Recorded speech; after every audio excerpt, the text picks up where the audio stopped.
Hello friends, मैं सुनील कुमार आपका इस यूट्यूब चैनल पर स्वागत करता हूं। पिछले वीडियो में हमने आज़ादी से पहले के बैंकिंग सिस्टम के बारे में जाना था। आज इस वीडियो में हम इंडिपेंडेंस के बाद के बैंकिंग सिस्टम के बारे में जानेंगे। तो चलिए आगे बढ़ते हैं। आपको पता होगा 15 अगस्त 1947 को भारत को अंग्रेज़ों से आज़ादी मिली थी। आज़ादी के तुरंत बाद भारत सरकार ने आरबीआई का राष्ट्रीयकरण कर दिया। आरबीआई का राष्ट्रीयकरण कर दिया 1 जनवरी 1949 को। पहले आरबीआई एक प्राइवेट संस्था के तौर पर काम करती थी, लेकिन अब ये गवर्नमेंट ऑफ इंडिया के कंट्रोल में आ गई। उसके बाद उसी साल संसद में बैंकिंग रेगुलेशन एक्ट 1949 पास किया गया। इस एक्ट के तहत आरबीआई बैंकों को रेगुलेट करती थी, क्योंकि उस समय जितने भी बैंक थे वो सब प्राइवेट थे। उस समय बैंकों को नेशनलाइज नहीं किया गया था, सिर्फ आरबीआई को नेशनलाइज किया गया था। इसलिए रेगुलेशन के लिए एक बैंकिंग रेगुलेशन एक्ट लाया गया, जिससे आरबीआई सारे बैंकों को देश में रेगुलेट करती थी। उसके बाद 1954 में संसद में फिर से एक एक्ट पारित किया गया, एसबीआई एक्ट। लेकिन उसके अगले साल एसबीआई का फॉर्मेशन हुआ। ये एसबीआई जो है, ये इसे पहले इंपीरियल बैंक ऑफ इंडिया जो था, इसी को एसबीआई का नाम दिया गया। इसी को एसबीआई का नाम देके नेशनलाइज किया गया। और एसबीआई के कुछ एसोसिएट्स थे उस समय भी। उस समय एसबीआई के 7 एसोसिएट्स थे। उसमें उन सातों में से 7 एसोसिएट थे। उसमें से bank of Maharashtra, bank of Saurashtra, state bank of Indore, मतलब यहाँ पे होगा state bank of Saurashtra, sorry यहाँ पे मिसप्रिंट हो गया है। State bank of Saurashtra, state bank of Indore, state bank of Bikaner and Jaipur, state bank of Hyderabad, state bank of Patiala, state bank of Travancore, state bank of Mysore. ये 7 एसबीआई के एसोसिएट थे। लेकिन 2008 में बैंक ऑफ सौराष्ट्र उसमें एसबीआई में उसको मर्ज कर दिया गया, और स्टेट बैंक ऑफ इंदौर को 2009 में एसबीआई के साथ मर्ज किया। और ये जो 5 बैंक बचे थे लास्ट में, ये जो 5 बैंक और साथ में भारत महिला बैंक, इसको अप्रैल 2017 में इसे भी एसबीआई के साथ मर्ज कर गया। मर्ज करने से पहले भी ही एसबीआई भारत की सबसे बड़ी कॉमर्शियल बैंक थी, लेकिन मर्ज करने के बाद इसका नाम विश्व के टॉप 50 बैंकों में शामिल हो गया, जो कि पहले नहीं था। तो आगे बढ़ते हैं अब। उसके बाद आपको पता होगा 1966 में इंदिरा गांधी का सरकार बना था, इंदिरा गांधी पीएम बनी थी। तो उसने 19 जुलाई 69 को पहली बार नेशनलाइजेशन किया। पहली बार उसने नेशनलाइजेशन किया। उसमें 14 बैंक्स को शामिल किया था नेशनलाइजेशन में। और इसका 3 मोटिव था, मतलब मोटे तौर पे इसका 3 उद्देश्य था। पहला था फाइनेंशियल एक्सक्लूजन, मतलब वित्त समावेश, की ज़्यादा से ज़्यादा लोगों तक बैंक पहुँचे, ज़्यादा से ज़्यादा लोग इसका लाभ उठा सके, ज़्यादा से ज़्यादा लोग पास इससे अवेयरनेस फैले। दूसरा था पब्लिक वेलफेयर, अगर ज़्यादा से ज़्यादा लोग तक ये सब पहुँचेगा बैंक वगैरह, तो ज़्यादा लोग लोन ले पाएंगे, ज़्यादा लोग पैसा रख पाएंगे, अपने पैसे की सेफ्टी कर पाएंगे। तो इसलिए पब्लिक वेलफेयर था। तीसरा था, कहते हैं, reduce the dominance of private bank. Private bank का डोमिनेंस बढ़ रहा था, बहुत वो हावी हो रहे थे, इसलिए उनका डोमिनेंस को कम करने के लिए भी इंदिरा गांधी सरकार ये चाहती थी। उस समय इंदिरा गांधी का थोड़ा क्रिटिसिज्म हुआ कि आप बैंकों को अपने ओर से रेगुलेट करना चाहती हैं, बैंकों को अपने हिसाब से चलाना चाहेंगे, तो इससे देश के लिए अच्छा नहीं होगा, बैंक के लिए अच्छा नहीं होगा। फिर भी उसने ये किया, जो कि बाद में पता चला कि ये अच्छा फैसला था नेशनलाइजेशन का। इसमें से जो नेशनलाइजेशन हुआ फर्स्ट बार, उसमें से 14 बैंकों को नेशनलाइज किया गया था।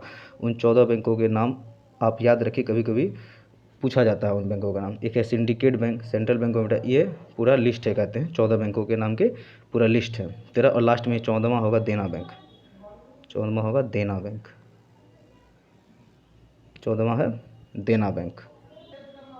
इसको आप एक ट्रिक से भी याद रख सकते हैं, जैसे ट्रिक या फिर कहें थोड़ा memory based. Shri UK bank, Shri UK bank, Shri UK bank Shri UK bank को पंजाब इंडियन यूनियन, इधर मैं लिखता यूनियन इलाहाबाद देना दीजिए। तो श्री यूके एक बैंक है, उसको पंजाब इंडियन यूनियन इलाहाबाद को देना है। आप इसको 5-6 बार बोल दीजिए तो आपको ये प्रैक्टिस हो जाएगा। मतलब समझ लीजिए, श्री यूके एक बैंक है जिसको पंजाब इंडियन यूनियन इलाहाबाद को देना है, इस चारों चीज़ को उसको देना है। तो श्री से हो जाएगा सिंडिकेट बैंक। श्री को ऐसे याद रखिए, SHRI। तो श्री से सिंडिकेट बैंक, और श्री सी आवाज़ आ रहा था CBI, central bank of India. यहाँ CBI, सीरी से syndicate bank, CBI central bank of India, UK से यू से हो जाएगा यूनाइटेड बैंक ऑफ इंडिया और यूनाइटेड कॉमर्शियल बैंक, यू से हो जाएगा United bank of India, United commercial bank, और के से हो जाएगा केनरा बैंक, के कौ से आवाज़ आ रहा है तो केनरा बैंक, यू से हो जाएगा United bank of India, United commercial bank, के से केनरा बैंक से हो जाएगा बैंक से 3 हो जाएगा, bank of India, bank of Baroda, bank of Maharashtra, Punjab से पंजाब नेशनल बैंक, इंडियन से Indian bank, Indian overseas bank, उसके बाद यूनियन से union bank of India, Allahabad से इलाहाबाद बैंक, देना से देना बैंक। तो आप ऐसे याद रखिए, Shri UK bank of Punjab Indian union Allahabad देना है, 10 बार बोल लीजिए, आपको ये खुद ब खुद प्रैक्टिस हो जाएगा, Shri UK bank of Punjab Indian union Allahabad को देना है। ठीक है, तो आगे बढ़ते हैं। फिर इसके सेकंड नेशनलाइजेशन 1980 में होता है, सेकंड नेशनल 1980 में होता है, उस समय भी इंदिरा गांधी की सरकार रहती है। लेकिन इस बार कहते हैं जो क्राइटेरिया था वो अच्छी, पिछली बार क्राइटेरिया अच्छी, इस बार क्राइटेरिया मैं आपको बताना भूल गया था इस बैंक में कि इसमें जो बैंक, एक मिनट, हाँ, इसमें क्राइटेरिया जो था फर्स्ट नेशनलाइजेशन में, उसमें 50 करोड़ या उससे उससे ज़्यादा के अगर किसी के पास कैपिटल है किसी बैंक के पास तो उसको नेशनलाइज कर दिया गया था। लेकिन नेक्स्ट बार वाला में उसमें क्राइटेरिया था कि मिनिमम 200 करोड़ उसका होना चाहिए तब भी वो उसको नेशनलाइज किया जाएगा। तो उस समय मात्र 6 बैंक ऐसा था जिसका कैपिटल 200 करोड़ या 200 करोड़ से ज़्यादा था, तो उसमें से 6 बैंक था कि ये 6 बैंक था। ठीक है, उसमें से इसको आप अच्छा से याद रख सकते हैं। मान लीजिए अगर आपको ऑफर आया, कहते हैं नवंबर पैक का ऑफर आता है, तो मान लीजिए नवंबर पैक का ऑफर आया तो NOV November, PAC November pack का ऑफर आया, तो देखिए याद रखिए आप नवंबर पैक, N से new bank of India, O से oriental bank of commerce, V से विजया बैंक, P से Punjab and Sindh bank, A से आंध्रा बैंक, C से कॉर्पोरेशन बैंक। ये पंजाब जो एंड सिंध बैंक है ये पंजाब नेशनल बैंक से अलग है, ये दोनों अलग अलग बैंक है। तो इसलिए आप इस 6 बैंक को याद रख सकते हैं नवंबर पैक से, NOV नवंबर, PAC पैक नवंबर पैक से इसको याद रख सकते हैं, बहुत आसानी तरीके से याद रख सकते हैं। ठीक है, तो आगे बढ़ते हैं। उसके बाद 1991 में LPG रिफॉर्म आया। LPG रिफॉर्म से पहले आप ये समझ लीजिए कि जब शुरुआत में जब देश आज़ाद हुआ था उस समय नेहरू जी या फिर कोई भी उस समय का राजनेता ये नहीं चाहते थे कि कोई फिर से बाहर का विदेशी कंपनी आके फिर से भारत में कोई व्यापार करे, अच्छा इंडस्ट्री खोले, क्योंकि अंग्रेज से भी कंपनी खोलने आए थे और कहते हैं हम लोग को गुलाम बना लेते, इसलिए शुरू में सब डरते थे, कहते हैं कि बाहर का कंपनी कोई आके नहीं खोले। लेकिन तो इसलिए उसको नेहरूवियन इकोनॉमी के हिसाब से चलती थी, कहते हैं नेहरू के हिसाब से चलती थी, उसको नेहरूवियन इकोनॉमी कहा जाता था। उसके बाद से तो जब इंदिरा गांधी सरकार आई तो सोशलिस्ट उसमें थोड़ा थोड़ा चेंज होते रह गया। लेकिन जब देश का काम नहीं चल पा रहा था, बहुत स्थिति खराब हो गई थी देश की इकोनॉमी की स्थिति, तब LPG रिफॉर्म लाया गया। LPG से होता है लिबरलाइजेशन, इसका लिख लीजिए LIBE लिबरलाइजेशन, P से हो गया प्राइवेटाइजेशन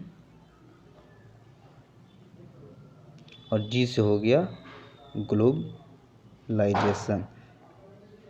तो इसको हिंदी में कहते हैं उदारीकरण, इसको कहते हैं निजीकरण, इसको कहते हैं वैश्वीकरण। तो आप हिंदी वाले भी लिख सकते हैं। तो इसमें बहुत सारे ऐसे रूल बनाए गए, रेगुलेशन बनाए गए जिससे प्राइवेट सेक्टर को बढ़ावा दिया जा सके। प्राइवेट सेक्टर को खोलने का बहुत ज़्यादा बढ़ावा दिया गया, बहुत सारे रूल रेगुलेशन को आसान कर दिया गया। तो इसमें यही हुआ कि जब प्राइवेट बैंक को भी लाइसेंस देने की बात उठी तो एक RBI के एक्स गवर्नर थे M नरसिम्हन,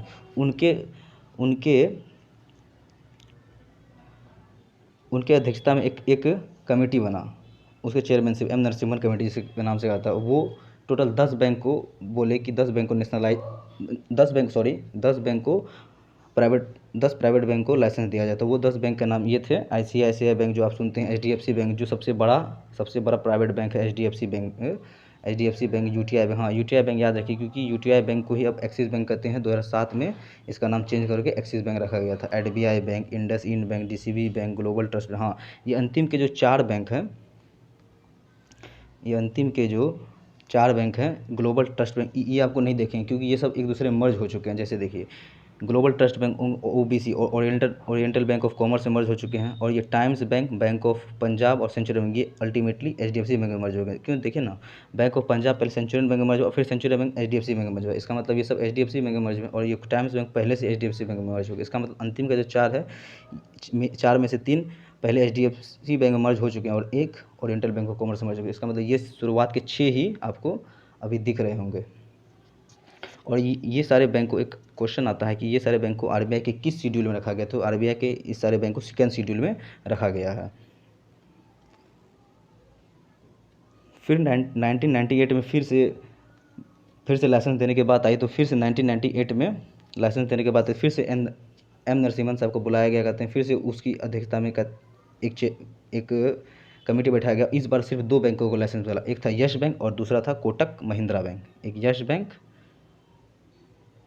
दूसरा कोटक महिंद्रा बैंक था। यस बैंक और कोटक महिंद्रा बैंक था। और 2013 में फिर से प्राइवेट बैंक को लाइसेंस देने के बाद आई तो फिर से कमेटी बनाया गया, लेकिन इस बार एम नरसिम्हन साहब को नहीं बुलाया गया, तो उनका एज बहुत ज़्यादा हो चुका था, वो अस्वस्थ रहते थे इसलिए। तो इस बार विमल जलान साहब को भी बुलाया गया, ये भी आरबीआई के एक्स डिप्टी गवर्नर थे, ये भी आरबीआई के एक्स डिप्टी गवर्नर थे। इस बार 3 बैंक को दिया गया लाइसेंस, एक था आईडीएफसी बैंक, एक बंधन बैंक और तीसरा था इंडियन पोस्टल बैंक। एक्चुअली ये पोस्टल बैंक के बारे में ये कहा जाता है कि इसका पूरा फैसला गवर्नमेंट ऑफ इंडिया पे छोड़ दिया गया था कि आप इसको इंडियन पोस्टल बैंक को लाइसेंस देना चाहते हैं नहीं देना चाहते हैं, पूरा फैसला उसको दिया गया था। क्योंकि इंडियन पोस्टल बैंक का एक ये फ़ायदा है, सबसे बड़ा फ़ायदा ये है कि ये हर गांव-गांव तक कल फैला हुआ है, तो इससे बहुत बहुत अच्छा हर लोगों तक पहुंच जाएगा। और इससे एक नुकसान ये है कि इसमें बहुत ज़्यादा खर्च वगैरह होगा कि हर जगह ब्रांच खोलना पड़ेगा, हर गाँव में इस टाइप में, तो ये लॉस था। तो लॉस से ज़्यादा फ़ायदा था, इसलिए इसको 2018 में 18 से पहले इसको पेमेंट बैंक के तौर पे खोला गया था, लेकिन बाद में अब इसको कहते हैं इंडियन पोस्टल बैंक के का दर्जा दे दिया गया है। आपको कमेंट में ये बताना है कि इसका अभी चेयरमैन कौन है इंडियन पोस्टल बैंक्स के। तो ठीक है, आगे बढ़ते हैं अब। हाँ, हाल ही में जो अभी पिछले साल कुछ बैंक को मर्ज किए गए हैं, तो वो एग्ज़ाम में क्वेश्चन पूछे जा सकते हैं, तो इसलिए मैंने उसको सॉर्ट आउट किया है कि आप इसको याद कर सकें। तो इलाहाबाद बैंक जो है वो इंडियन बैंक में मर्ज हो चुका है। ये जो इलाहाबाद बैंक है वो इंडियन बैंक में मर्ज हो चुका है। ओरिएंटल बैंक ऑफ कॉमर्स और यूनाइटेड बैंक ये पंजाब नेशनल बैंक में मर्ज हो चुका है।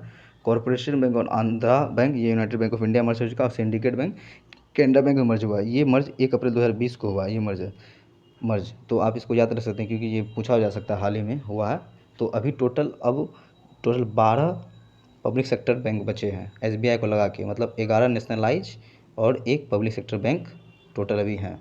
ठीक है, अगर आपको ये वीडियो अच्छा लगा हो तो लाइक करें, शेयर करें और लेटेस्ट नोटिफिकेशन पाने के लिए चैनल को सब्सक्राइब करें और बेल आइकन दबाएं। जय हिंद।